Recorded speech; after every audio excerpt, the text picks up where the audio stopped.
हमें कोई नहीं मार सकता। हम अमर हैं। अच्छा, एनर्जी के बारे में भी ऐसे बोला जाता है ना कि it can neither be created nor be destroyed.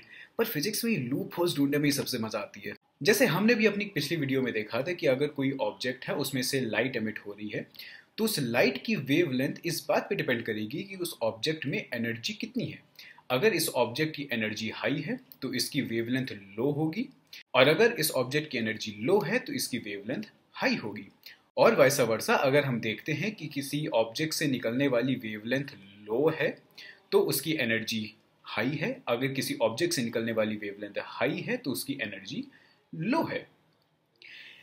पर यहीं पर कॉन्सेप्ट आता है कॉस्मिक माइक्रोवेव बैकग्राउंड का।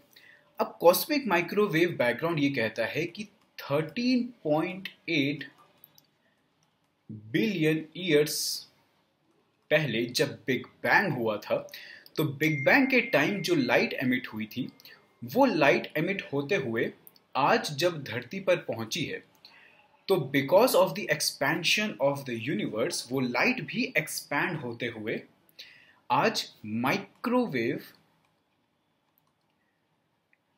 के स्पेक्ट्रम में जा चुकी है। मतलब जब बिग बैंग के वक्त वो लाइट एमिट हुई थी उस वक्त वो एक विजिबल स्पेक्ट्रम में थी, और अब एक्सपैंड होते होते माइक्रोवेव में पहुंच चुकी है, और अब हम इसको कॉस्मिक माइक्रोवेव बैकग्राउंड बोलते हैं।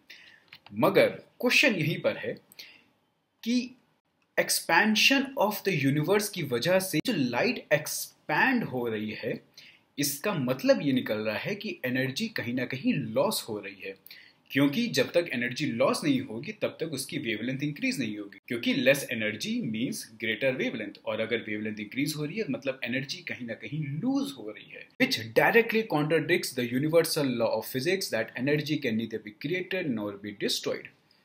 क्योंकि expansion of the universe itself energy lose कर रहा है, पर वो एनर्जी लूज कहाँ कर रहा है? क्या वो एनर्जी किसी दूसरे फॉर्म में कन्वर्ट हो रही है, या वो एनर्जी बस लॉस्ट हो जा रही है? और ये बस एक एक्सेप्शन है for the universal law of conservation of energy.